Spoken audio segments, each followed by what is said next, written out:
আসসালামু আলাইকুম, সবাইকে ওয়েলকাম বায়োলজি ক্লাসে রাতুল ইশাক টিউটোরিয়ালস। তো যারা নতুন আছো অবশ্যই যে নিচে সাবস্ক্রাইব বাটনে ক্লিক করো এবং কি বেল আইকনটাতেও ক্লিক করে দাও যাতে সকল ক্লাসের নোটিফিকেশন সবার আগে তোমার কাছে চলে যায়।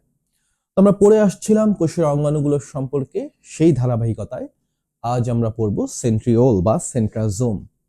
এটা এমন একটা অঙ্গাণু যাকে নিয়ে উচ্চতর পর্যায়ে এখন অনেক কনফিউশন আছে। এবার আমরা আসলে পড়ি এই সেন্ট্রিওল বা সেন্ট্রাজোম যেটাকে বলা হয়, এটা কিভাবে গঠিত হয়, কি কাজ করে, সাইন্টিফিক্যালি বোঝার চেষ্টা করি। তো আমরা জানি, ধরে নাও এই হচ্ছে কোষ। কোষের সেন্টার তোমরা অনেকে বলে থাকো নিউক্লিয়াস, তাই না? এই হচ্ছে নিউক্লিয়াস।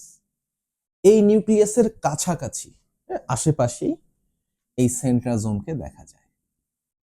হ্যাঁ, আশপাশ দিয়ে কিন্তু সেন্ট্রাজোমটা থাকে। ওকে, এবং এটা বিভিন্ন রকম কাজ করে থাকে। তো এই যে সেন্ট্রাজোম, এটা কি দিয়ে তৈরি হয় আসলে? এই সেন্ট্রাজোম তৈরি হয় আসলে সাইটোস্কেলেটন দিয়ে। আমরা জানি কোষের মধ্যে অনেকগুলো কঙ্কাল জাতীয় হাড্ডি গুড্ডি থাকে কোষে। সেই গুড্ডিগুলোকে বলা হয় সাইটোস্কেলেটন। সাইটোস্কেলেটন, এই সাইটোস্কেলেটন তিন ধরনের আছে। একটা হচ্ছে মাইক্রো টিবিউলস, এরপরে হচ্ছে ইন্টারমিডিয়েট ফিলামেন্ট, আর একটা হচ্ছে মাইক্রোফিলামেন্ট। এই সাইটোস্কেলেটন গুলো কিভাবে কাজ করে, কি করে না করে, সেটা নিয়ে ডিটেইলস একটা ক্লাস আমি নিয়েছি, তোমরা ইউটিউবে পেয়ে যাবে। তো এই সাইটোস্কেলেটন গুলোর মধ্যে এই যে মাইক্রোটিবিউলস আছে, মাইক্রোটিবিউলস মানে কি? ছোট ছোট টিউব, তো তাই না? আলফা এবং বিটা টিবিউলিন দিয়ে তৈরি ছোট ছোট টিউব। এই টিউবগুলোই সম্মিলিতভাবে সেন্ট্রাজোম গঠন করে। তাহলে দেখো, এরকম আলফা বিটা পুতির মতো আর কি, alpha beta alpha beta alpha beta একের পর এক সজ্জিত হয়ে একটা টিউব গঠন করলো। সেই টিউবকে বলা হয় মাইক্রোটিবিউলস। এই যে আমি দেখাই একটু, দুইটাই আছে এখানে। মনে করি এটা আলফা, এটা বিটা, আলফা তার নিচে আবার বিটা, আলফা তার নিচে আবার বিটা, এভাবে লম্বা একটা টিউব গঠন করে, যে টিউবকে বলা হয় মাইক্রোটিবিউলস। তো এই যে মাইক্রোটিবিউলস রয়েছে, এই মনে করো একটা মাইক্রোটিবিউলস। হ্যাঁ, এই মাইক্রোটিবিউলসকে বলা হচ্ছে অনুনালিকা। কি বলা হচ্ছে? অনুনালিকা। আর একটু ছোট করে দেখাই। হুম, এই মনে করো একটা মাইক্রোটিবিউলস, এর পাশে এসে যুক্ত হবে আরেকটা মাইক্রোটিবিউলস, তার পাশে এসে আরেকটা মাইক্রোটিবিউলস। সরি, এগুলো হচ্ছে উপনালিকা। দাঁড়াও আমি একটু আবার বলি, সরি। দেখো, এই যে মাইক্রোটিবিউলস আছে না, এই মাইক্রোটিবিউলসকে বলা হয় উপনালিকা। এটাকে কি বলা হচ্ছে ভাইয়া? উপনালিকা। এই উপনালিকার পাশে আরেকটা উপনালিকা যুক্ত হবে, তার পাশে আরেকটা উপনালিকা যুক্ত হবে, তাহলে তিনটে উপনালিকা হয়ে গেল না? এই তিনটে উপনালিকা একত্রে গঠন করবে অনুনালিকা বা মাইক্রোটিবিউলস। বুঝে নাও, অনুনালিকা বা মাইক্রোটিবিউলস। ঠিক আছে, এই হচ্ছে মাইক্রোটিবিউলস। এরকম 9টা মাইক্রোটিবিউলস বা অনুনালিকা মিলেমিশে তৈরি করে সেন্ট্রিওল। এরকম অনুনালিকা কয়টা দরকার হবে? 9টা। এটা আমি একে দেখানোটা খুব কঠিন হবে, তোমাদেরও আঁকার কখনো প্রয়োজন হবে না। তো আমি একটু সিম্পলি তোমাদের দেখাই, জিনিসটাকে দেখতে এমন লাগবে অনেকটা, যদি ক্রস সেকশন করো, অর্থাৎ এভাবে কেটে ফেলো। দেখো, এরকম না, তিনটা তিনটা করে দেখা যাবে।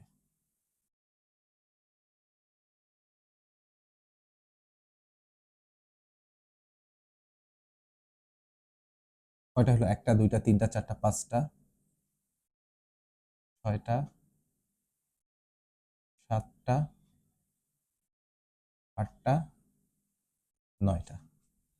তো দেখো, আমি এখানে এক একটা গোল হচ্ছে উপনালিকা, তিনটে উপনালিকা মিলে হয়েছে একটা অনুনালিকা। তো এই যে আমি 9টা অনুনালিকা এঁকেছি, কাউন্ট করে দেখো, 1 2 3 4 5 6 7 8 9। এদেরকে তুমি যোজক দিয়ে আটকায় দাও, যোজক বা লিঙ্কার বলা হয়েছে, ঠিক আছে? এদেরকে লিঙ্কার দিয়ে আটকায় দাও এবং এদেরকে সেন্টারেও এভাবে যুক্ত করো, সেন্ট্রালিও এরা কিন্তু যুক্ত হবে।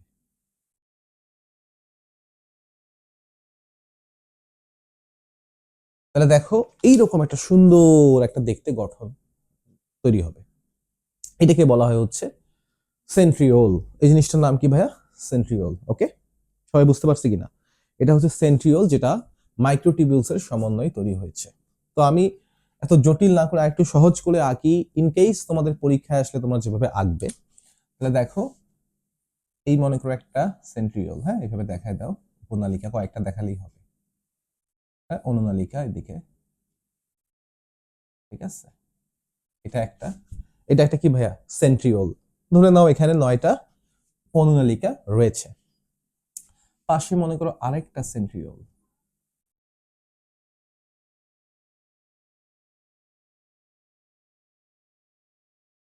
তাহলে দেখো 2টা সেন্ট্রিওল না? এখন এই সেন্ট্রিওলটা মনে করো এই জায়গায় আছে। আমরা জানি কোষের মধ্যে যে তরলটা থাকে তার নাম হচ্ছে কি? সাইটোসল। সাইটোসল। কিন্তু আমার যে সেন্ট্রিওল আছে, সেই সেন্ট্রিওল কিন্তু সাইটোসলে থাকে না। এই, সেই সেন্ট্রিওল কিন্তু সাইটোসলে থাকে না। সেই সেন্ট্রিওলের জন্য স্পেশাল একটা ফ্লুইড আছে, যেই ফ্লুইডের নাম হচ্ছে, এই নাম বলো কি? সেন্ট্রিওলের যে স্পেশাল ফ্লুইড আছে সেই ফ্লুইডের নাম হচ্ছে সেন্ট্রোস্ফিয়ার। তাহলে দেখো, এই যে আমার সেন্ট্রিওল ছিল, 2টা সেন্ট্রিওল, তাই না? সাথে এসে যুক্ত হবে সেন্ট্রোস্ফিয়ার। সেন্ট্রোস্ফিয়ার, এই 2টা যখন একত্রে যুক্ত হবে, এই গঠনটার নামই হয়ে যাবে সেন্ট্রাসোম, বা অনেক সময় ডিপ্লোসোমও বলে। যেহেতু 2টা গঠন থাকে তাই ডিপ্লোসোম। ডিপ্লো মানে তো 2, আমরা জানি। তাহলে দেখো, এই হচ্ছে সেই সেন্ট্রাসোম। ওকে, তো আমাদের বইয়ে আবুল হাসান স্যারের বই এইভাবে লিখছে। আমি একটু তোমাদের জিনিসটা একটু বলি, যে দেখো লিখছে এখানে যে সেন্ট্রিওল প্রধানত 3টি অংশ নিয়ে গঠিত। একটা হচ্ছে সিলিন্ডার ওয়াল, তারপর অনুনালিকা, এরপর যোজক। আমার ছবিতে খেয়াল করো, আমি অনুনালিকা দিয়েছি, তারপরে যোজকগুলাও, লাল রঙের যোজকগুলাও দিয়েছি, কিন্তু আমি কোনো প্রাচীর দেই নাই, মানে সিলিন্ডার ওয়াল দেই নাই। এই ইনফরমেশনটা স্যারের বইয়ে একটু ভুল হয়ে গেছে। আসলে সেন্ট্রিওলে কোনো আবরণ থাকে না। তার বইয়ে লেখা আছে যে সেন্ট্রিওলে আবরণ থাকে না, আবার তিনি বলছেন আবরণ আছে। ছবিতে এরকম আবরণ এঁকে দেখাইছেন। এই জিনিসগুলো কিন্তু আসলে অ্যাকসেপ্টেবল না। হুম, যে আবরণ দেখাইছে আবার, এটা ঠিক হয়নি। এগুলো কালেকশন করে নেওয়া উচিত, ঠিক আছে? মানে আমাদের ধারণা এগুলা সাহিত্য, হ্যাঁ, ওই যে বাংলা রচনা আসতেছে না, হ্যাঁ, কৃষকের দিনলিপি বা শ্রমিকের দিনলিপি লিখে দেই, অবদান রাখে, এই করে সেই করে, এরকম সাহিত্যিক কথা না। কোষের মধ্যে সুন্দর মতো এরা ওয়েল কোঅর্ডিনেটেড অবস্থায় থাকে। কোন অঙ্গাণুর কি কাজ হবে না হবে খুব ভালো মতো স্পেসিফাইড করা আছে। এত সহজ না তো জিনিসটা, তাই না? বানায় বানায় লিখে দিলাম তা না। তো এখানে কিন্তু কোনো ভাইয়া ওয়াল থাকে না। এই যে সেন্ট্রাজোম আছে, এটা কিন্তু প্রাচীর বা পর্দাবিহীন অঙ্গাণু। পর্দাবিহীন। আমরা যে শর্টকাট শিখেছিলাম, প্রত্যেক মামাই সেরা। প্রত্যেকে প্রোটিওজোম, মামাইতে হচ্ছে মাইক্রোটিবিউলস, মাইক্রোফিলামেন্ট, ইন্টারমিডিয়েট ফিলামেন্ট, সেতে ছিল সেন্ট্রিওল, রাতে রাইবোজোম। মানে সেন্ট্রিওল বা সেন্ট্রাজোম এটা কিন্তু পর্দাবিহীন অঙ্গাণু। কোনো পর্দা থাকে না। জাস্ট দেখো, সেন্ট্রিওল থাকে এবং সেন্ট্রোস্ফিয়ার থাকে, এবং সেন্ট্রিওলের ভিতরে কিছু লিঙ্কার থাকে, যারা অনুনালিকাগুলোকে, হ্যাঁ, অনুনালিকাগুলোর সাথে কিছু যোজক থাকে, যোজক বা লিঙ্কার থাকে। ওকে, তো এই যে এত সুন্দর আমাদের সেন্ট্রিওলটা বা সেন্ট্রাজোমটা, তার জন্য কিন্তু কোষ একটা আলাদা ম্যাট্রিক্সের ব্যবস্থা রেখেছে, যার নাম হচ্ছে সেন্ট্রোস্ফিয়ার। ওকে, এটা কিন্তু সাইটোসলের মধ্যে থাকে না, এর জন্য আলাদা একটা অংশ রয়েছে যার নাম হচ্ছে সেন্ট্রোস্ফিয়ার। এখন এই সেন্ট্রিওল নিয়ে কিছু কনফিউশন আছে, আমি তোমাদের এর আগেও বলছিলাম। এখন সেই কনফিউশনটা আমি ক্লিয়ার করি। সেটা হচ্ছে, সেন্ট্রাজোমের নিজস্ব ডিএনএ আছে কিনা। তোমাদের কি মনে হয়, নিজস্ব ডিএনএ আছে কিনা, নিজস্ব আরএনএ আছে কিনা? বলো তো, ডিএনএ আরএনএ আছে কিনা সেন্ট্রাজোমের নিজস্ব? সেন্ট্রাজোমের নিজস্ব, সেন্ট্রাজোমের ভিতরে কোনো ডিএনএ থাকে না। সেন্ট্রাজোমের ভিতরে কোনো ডিএনএ থাকে না। তবে হ্যাঁ, সেন্ট্রাজোমের ভিতরে আরএনএ থাকে। বেশিরভাগ সময়ই সেন্ট্রাজোমের ভিতর আরএনএ পাওয়া যায়। বুঝার চেষ্টা করো, কথাটা কিন্তু বুঝতে হবে। সেন্ট্রাজোমের ভিতর কোনো ডিএনএ থাকে না, বাট ওর ভিতর আরএনএ থাকে। তো তোমরা তো ভাবছো ভাই মামলা তো জটিল হয়ে যাচ্ছে, জটিল জিনিসকে সহজ করে দেওয়াই তো অনন্যের কাজ। দেখো, এইটা মনে করো কোষের নিউক্লিয়াস, তাই না? নিউক্লিয়াসের ভিতরে এরকম কি আছে? ডিএনএ আছে, বা ক্রোমাটিন তন্তু, নিউক্লিয়ার রেটিকুলাম। নিউক্লিয়াসের ক্লাস সামনে আসবে, তখন জানতে পারবা।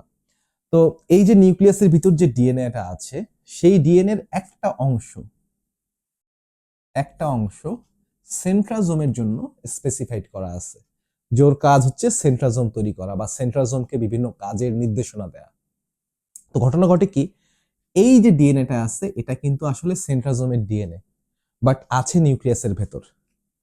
এবং সেইখান থেকে খেয়াল করো, আমরা জানি ডিএনএ থেকে আরএনএ তৈরি হয়, তাই এইখান থেকে এই আরএনএটা তৈরি হয়ে চলে আসছে সেন্ট্রাজোমের ভিতর। ব্যাপারটা এমন যে মনে করো তোমার বউ আছে, বাট বউ থাকে বাপের বাড়িতে, এবং বাপের বাড়ি থেকে সে তোমাকে ইনবক্সে মেসেজ করে যে কিভাবে মাংস রান্না করতে হবে, কিভাবে মাছ রান্না করতে হবে, এবং সেই মেসেজগুলো পড়ে পড়ে তুমি কি করো? মাছ মাংস রান্না করো বা কাজ করো। এইরকম দেখো, সেন্ট্রাজোমের ডিএনএ আছে, বাট সেই ডিএনএ থাকে নিউক্লিয়াসের ভিতরে। ওই নিউক্লিয়াস থেকে সে মেসেজ পাঠায়, আর কোষের ভিতরে এই মেসেজকে আমরা বলতেছি আরএনএ। আরএনএটা চলে আসে সেন্ট্রাজোমের ভিতর এবং এসে বলে, সেন্ট্রাজোম তুই কোষ বিভাজনে সাহায্য কর, তুই স্পিন্ডল যন্ত্র তৈরি কর, তুই ওই শুক্রাণুর ফ্লাজেলা তৈরি কর, এগুলো বলে দেয়। এইভাবে কর, হ্যাঁ, কিভাবে করতে হবে সেগুলো বলে দেয় এই আরএনএটা। এবং এই আরএনএ কিন্তু থাকে কোথায়? আরএনএ সেন্ট্রাজোমের ভিতরে থাকে। বাট এই আরএনএটা যে ডিএনএ থেকে সৃষ্টি হয়েছে, সেই ডিএনএ থাকে নিউক্লিয়াসের ভিতরে। তার মানে দেখো, সেন্ট্রাজোমের ভেতর কোনো ডিএনএ নেই, বাট আরএনএ আছে। সেন্ট্রাজোম যেই ডিএনএ এর মালিক, সেই ডিএনএ থাকে হচ্ছে নিউক্লিয়াসের ভিতরে। এবং এই আরএনএ থেকে পরামর্শ নিয়ে নিয়ে সেন্ট্রাজোম বিভিন্ন রকম কাজ করে। তো কথা হচ্ছে, সেন্ট্রাজোম কি কি কাজ করে? কাজ, সেন্ট্রাজোমের 1 নম্বর কাজ হচ্ছে স্পিন্ডল যন্ত্র তৈরি করা। স্পিন্ডল যন্ত্র তৈরি করা, ওই যে সেই বিখ্যাত স্পিন্ডল যন্ত্র পড়ছো না? এই যে এই ডান্ডাগুলা দেখতেছো না, ওগুলা কিন্তু সেন্ট্রাজোম থেকেই তৈরি হয়। 1 নম্বর কাজ স্পিন্ডল যন্ত্র তৈরি করা। আচ্ছা, দ্বিতীয়ত কাজ হচ্ছে এই স্পিন্ডল যন্ত্র সৃষ্টির মাধ্যমে কোষ বিভাজনে সাহায্য করা। সিলিয়া ফ্লাজেলা যুক্ত কোষে সিলিয়া ফ্লাজেলা তৈরি করা। দেখো, কিছু কোষ আছে যেসব কোষে এরকম সিলিয়া বা ফ্লাজেলা থাকে। এই সিলিয়া ফ্লাজেলার ভিতরে কিন্তু মাইক্রোটিবিউলস থাকে, এবং এই মাইক্রোটিবিউলস গুলা অনেক সময় সেন্ট্রিওল থেকে তৈরি হয়। ঠিক আছে, তাহলে দেখো, সিলিয়া ফ্লাজেলা তৈরি, ফ্লাজেলা তৈরি করা। আরেকটা পয়েন্ট হচ্ছে, এটা শুক্রাণুর লেজ গঠন করে। তাহলে ব্যাপারটা কিরকম? আমরা যে শুক্রাণু পড়েছি, এই মনে করো শুক্রাণুর মাথা, শুক্রাণুর মাথার উপরে এরকম থাকে হচ্ছে একটা ক্যাপ। এই ক্যাপকে বলা হয় অ্যাক্রোজোম। অ্যাক্রোজোম, আর এই হচ্ছে শুক্রাণুর লেজ। এই কোশ্চেনটা বারবার পরীক্ষায় আসে, শুক্রাণুর লেজ কে তৈরি করে? এখান থেকে সবচেয়ে ইম্পর্টেন্ট কোশ্চেন হচ্ছে এটা, শুক্রাণুর লেজ তৈরি করে সেন্ট্রিওল। আর শুক্রাণুর যে অ্যাক্রোজোমটা আছে, সেটা হচ্ছে আসলে একটা গোলজি বডি, একটা রূপান্তরিত গোলজি বডি। অনেক সময় ইডিওসোম বলা হয় ওটাকে। যাই হোক, তাহলে দেখো, এই 3টা হচ্ছে আমাদের সেন্ট্রিয়াজোমের কাজ: স্পিন্ডল যন্ত্র তৈরি করা, সিলিয়া ফ্লাজেলা তৈরি করা, শুক্রাণুর লেজ তৈরি করা। এখন এই কাজগুলো কিভাবে করতে হবে সেটা লেখা আছে আরএনএ তে, এবং সেই আরএনএ সেন্ট্রাজোমের ভিতরেই আছে। বাট এই আরএনএ যে ডিএনএ থেকে তৈরি হচ্ছে, সেই ডিএনএ আছে নিউক্লিয়াসের ভেতর। ওকে, এখন আমরা জেনেছি ও কিন্তু পর্দাবিহীন। আরেকটা পয়েন্ট পরীক্ষায় আসে, সেটা হচ্ছে সেন্ট্রাজোমকে পাওয়া যায় না কোথায়? পাওয়া যায় না, এটা আমরা মনে রাখতে পারি প্যাডি দিয়ে। প্যাডিতে সেন্ট্রাজোম পাওয়া যায় না। পিতে হচ্ছে প্রোক্যারিওট, প্রোক্যারিওট মানে আদি কোষ যতগুলো আছে, অর্থাৎ ব্যাকটেরিয়া এবং এবং সায়ানোব্যাকটেরিয়া। ব্যাকটেরিয়া এবং সায়ানোব্যাকটেরিয়া এই দুইজনকেই প্রোক্যারিওট বলা হয়, মাথায় রাখো। এতে হচ্ছে অ্যানজিওস্পার্ম। অ্যানজিওস্পার্ম মানে আতে আনজিও, আতে হচ্ছে আবৃতবীজী। আবৃতবীজী উদ্ভিদকে ইংরেজিতে আনজিওস্পার্ম বলা হয়, নগ্নবীজীকে জিমনোস্পার্ম বলে। ডায়াটম, ডিতে হচ্ছে ডায়াটম। ডায়াটম হচ্ছে একটা শৈবাল। আর ওয়াইতে হচ্ছে ইস্ট। ইস্ট হচ্ছে একটা ছত্রাক। ডায়াটম একটা এককোষী শৈবাল, ইস্ট একটা এককোষী ছত্রাক। এদের মধ্যে কিন্তু সেন্ট্রাজোম পাওয়া যায় না। ওকে, তো কথা হচ্ছে এই যে আমরা দেখতে পারলাম এদের কি কোষ বিভাজন হয় না? অ্যান্সার হচ্ছে হ্যাঁ হয়। তো ভাইয়া কোষ বিভাজনের সময় তো সেন্ট্রাজোম দরকার, স্পিন্ডল যন্ত্র তৈরি করতে হবে না? স্পিন্ডল যন্ত্র তো দরকার। তাহলে এরা কেমনে কোষ বিভাজন করে? অ্যান্সার হচ্ছে এরা স্পিন্ডল যন্ত্র ছাড়াই কোষ বিভাজন করে। এদের বেলায় কোষ সরাসরি দুইটা কোষে ভাগ হয়ে যায়, কোনো স্পিন্ডল মিসপিন্ডল ছাড়াই। যেমন দেখো ইস্টে, ডায়াটমে, প্রোক্যারিওটে, হ্যাঁ, এদের কিন্তু কোনো স্পিন্ডল যন্ত্র থাকে না, তৈরি হয় না কখনো। বাট আবৃতবীজী উদ্ভিদ, যে আম জাম কাঁঠাল, এদের তো ভাইয়া কোষ বিভাজন হয়। ওদেরটা তো মাইটোসিস প্রক্রিয়ায় হয়। আর মাইটোসিস প্রক্রিয়ার ট্রেডমার্ক হচ্ছে ওখানে স্পিন্ডল যন্ত্র অবশ্যই থাকবে।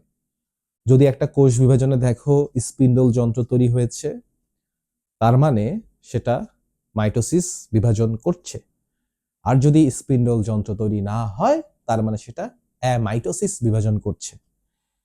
এগুলো কিন্তু আমি কোষ বিভাজনের ক্লাসে ডিটেলস পড়িয়েছি। ক্লাসগুলো কিন্তু কোর্স তোমাকে কিনতে হবে না ওই ক্লাসগুলো করতে। আমার চ্যানেলেই পুরা কোষ বিভাজনের সব ক্লাস ডিটেলসে দেওয়া আছে।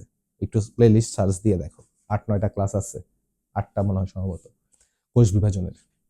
তো দেখো এই যে এনজিওস্পার্ম আছে, এ তো মাইটোসিস বিভাজন করে। আর মাইটোসিস বিভাজন করতে হলে অবশ্যই স্পিন্ডল যন্ত্র লাগবে। তো প্রশ্ন হচ্ছে যে ভাইয়া আবৃতবীজী উদ্ভিদ, আমজাম কাঁঠাল, ধান গম ভুট্টা, ওদের তো সেন্ট্রাজোম থাকে না। হ্যাঁ, ওদের সেন্ট্রাজোম থাকে না, কিন্তু তাহলে ওরা স্পিন্ডল যন্ত্র তৈরি করে কিভাবে?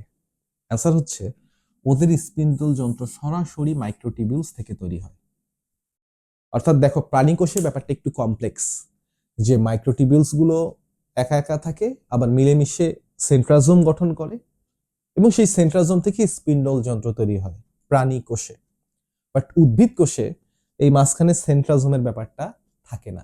মাইক্রোটিবিউলস গুলা সরাসরি সরাসরি সেন্ট্রাজোম গঠন করে ফেলে, মাইক্রোটিবিউলস গুলা সরাসরি স্পিন্ডল যন্ত্র তৈরি করে। কোথায়? উদ্ভিদ কোষে। এজন্য পরীক্ষায় কোশ্চেন আসে প্রাণী কোষে স্পিন্ডল যন্ত্র তৈরি করে কে? অ্যান্সার হচ্ছে সেন্ট্রাজোম। কিন্তু উদ্ভিদ কোষে স্পিন্ডল যন্ত্র তৈরি করে কে? অ্যান্সার হচ্ছে মাইক্রোটিবিউলস। তো এই হচ্ছে এখানকার ব্যাপার, ছোট্ট একটা টপিক, এতটুকু জানলেই তোমাদের চলবে। ধন্যবাদ সবাইকে মনোযোগ দিয়ে ক্লাসটা করার জন্য।